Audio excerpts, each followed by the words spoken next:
约翰福音21章15节到19节。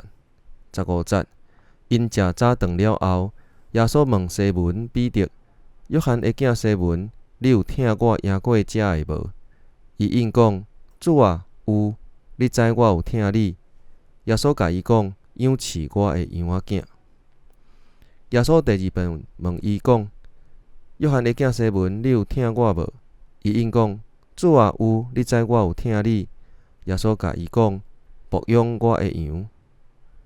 耶稣第三遍甲伊问：约翰的囝西门，你有听我无？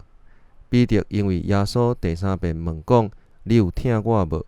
就真伤心，甲耶稣讲：主啊，你逐项拢知，你知我有听你。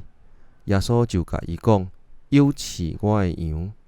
我实实在在甲你讲，你少年的时，家己下腰大去爱去的所在。毋过年老的时，你会伸双手互人绑，甲你拖到你无爱去的所在。耶稣讲这个话，是指彼得会安怎死来荣耀上帝。讲煞，耶稣甲伊讲：来对我。